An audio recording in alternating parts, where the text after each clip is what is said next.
प्रणाम मित्रों, मैं हूं विकास सक्सेना। सामाजिक एवं राजनीतिक घटनाओं के विश्लेषण के यूट्यूब चैनल चैतन्य में आपका स्वागत है। आप देख रहे हैं विकास की बात। उत्तर प्रदेश के मुख्यमंत्री योगी आदित्यनाथ जब भी अपनी सरकार की और पूर्ववर्ती सपा वाली सरकार की यानी कि अखिलेश यादव की सरकार की तुलना करते हैं तो एक बात अक्सर कहा करते हैं कि जब सपा की सरकार थी और अखिलेश यादव मुख्यमंत्री थे या मुलायम सिंह यादव मुख्यमंत्री थे तो कांवड़ियों पर यानी कि शिव भक्तों पर जो सावन के महीने में जलाभिषेक करने को जाते हैं उन पर लाठी डंडे बरसाए जाते थे, उनके डीजे बजाने पर रोक लगाई जाती थी, उन पर तरह तरह के प्रतिबंध लगाए जाते थे।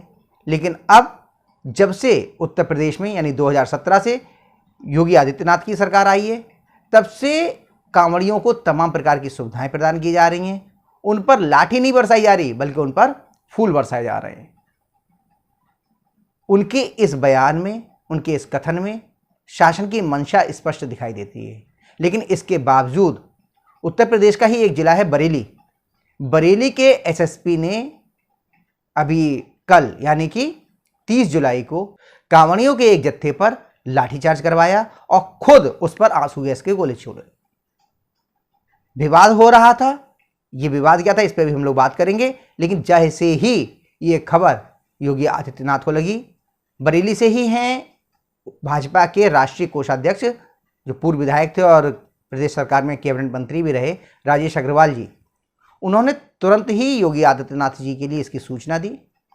इसके अलावा प्रदेश के ही इस समय वन राज्य मंत्री हैं स्वतंत्र प्रभार डॉक्टर अरुण कुमार, उन्होंने भी मुख्यमंत्री को सूचना दी और पूर्व केंद्रीय मंत्री संतोष गंगवार, इन्होंने भी मुख्यमंत्री को सूचना दी। यानी तीनों ही नेता ने फोन द्वारा मुख्यमंत्री जी को यह सूचना दी कि शहर की हालत खराब है और यहां पर मुख्यमंत्री के कांवड़ियों के प्रति व्यवहार को जानते बूझते हुए भी यहां के कप्तान प्रभाकर चौधरी ने कांवड़ियों पर लाठीचार्ज करवा दिया है। इस सूचना को मिलते ही योगी आदित्यनाथ जी ने आश्वासन दिया तीनों नेताओं के लिए कि यहां के जो एसएसपी हैं उन पर सख्त कार्रवाई की जाएगी जांच के बाद। और समझिए, रात को 10 बजे के आसपास उत्तर प्रदेश से आईपीएस अधिकारियों के ट्रांसफ़र की लिस्ट जारी हुई। 13 अधिकारियों के ट्रांसफ़र की, जिसमें प्रभाकर चौधरी का भी नाम था। उन्हें बरेली के एसएसपी के पद से हटाकर लखनऊ में पीएसी में सेना नायक बना दिया गया। अब समझिए मामला क्या था। मामला यह था कि कांवड़ियों का एक जत्था जो था वो चक महमूद, एक मोहल्ला है बरेली में ही पुराने शहर में, वहां से जल लेने के लिए बदायूं के कचला जा रहा था। तो रास्ते में मुश्किल से 300 मीटर की दूरी पर एक मस्जिद पड़ती है शाहनूरी। वहां पर कुछ महिलाएं आकर के कल दोपहर में यानी कि आकर के बैठ गई और उन्होंने कहा इस रास्ते से ये नहीं जाएंगी, ये एक नई परंपरा डाल रहे हैं।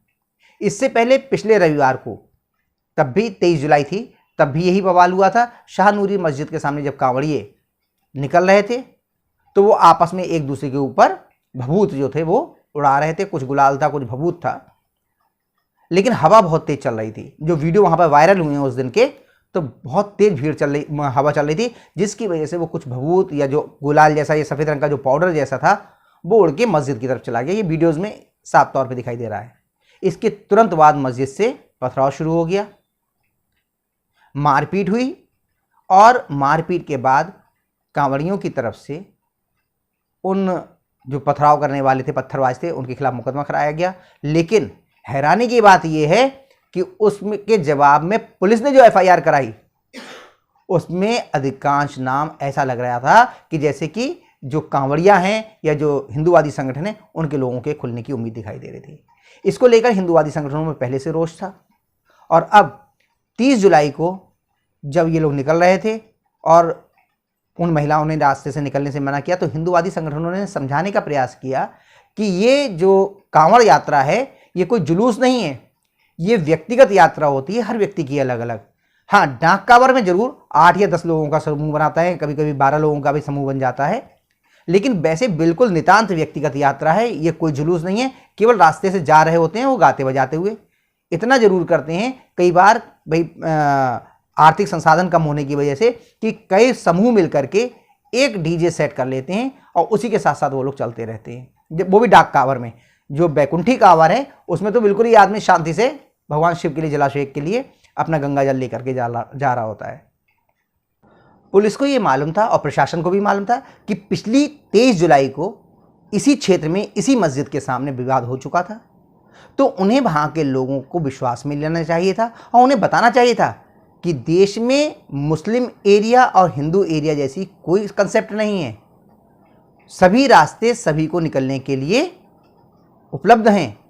जो रास्ता है उस रास्ते पर राहगीर तो चल सकते हैं, या देश को इस आधार पर बांट दिया जाएगा कि ये मुस्लिम क्षेत्र है इसलिए इसमें से कोई भी रथ यात्रा नहीं निकलेगी, कोई भी कांवड़ यात्री नहीं निकलेंगे, कोई भी भजन कीर्तन नहीं किए जाएंगे, या ये हिंदू क्षेत्र है इसमें कोई मुहर्रम का जुलूस नहीं निकलेगा, कोई जुलूस मोहम्मदी नहीं निकलेगा। ये व्यवस्थाएं इस देश में नहीं हैं। ये बातें कह के ये काम पुलिस और प्रशासन का था, लेकिन पुलिस की लापरवाही की वजह से ये सारा विवाद हुआ। जब उन्होंने कांवड़ियों पे दबाव बनाया कि वो बिना डीजे के चुपचाप शांति से इस रास्ते से निकल जाएं छोटे छोटे समूहों में, तो उस पर वो राजी नहीं हुए, उन्होंने जाम लगा दिया। इसी बीच किसी खुराफाती ने एक हवाई फायर कर दिया देसी तमंचे से, जिसके बाद पुलिस के अफसर बिल्कुल अपने पुराने अंदाज में आ गए, 2017 से पुराने वाले में, आप समझ गए होंगे। और उन्होंने दौड़ा दौड़ा करके पूरी तरीके से बेरहमी से शिव भक्तों की पिटाई की, आंसू गैस के गोले छोड़े, और नतीजा ये निकला कि उन्हें फिर अंततः मुख्यमंत्री योगी आदित्यनाथ का कोपभाजन बनना पड़ा। एसएसपी का ट्रांसफ़र हो चुका है। इसके अलावा जो इस क्षेत्र में, जिस थाना क्षेत्र में ये एरिया लगता है बारादरी, वहाँ के इंस्पेक्टर उनको निलंबित किया जा चुका है और क्षेत्र के चौकी प्रभारी को भी निलंबित किया जा चुका है। तो ये है सरकार बदलने का और योगी आदित्यनाथ के शासन का असर। जिन्होंने कांवड़ियों पे आंसू गैस के गोले छोड़े, उन पर लाठीचार्ज किया, उनका तबादला हो चुका है। तो आज के अंक में बस इतना ही। अगले अंक में हम लोग फिर मिलेंगे। अगर आपको ये अंक पसंद आया हो तो आपसे अनुरोध है कि इस वीडियो को लाइक कीजिए, शेयर कीजिए, और हाँ, अगर आप इस चैनल पर नए हैं तो आपसे ये भी अनुरोध है कि इस चैनल को सब्सक्राइब करने के बाद नोटिफिकेशन का बेल आइकन जरूर दबाइए। धन्यवाद। प्रणाम।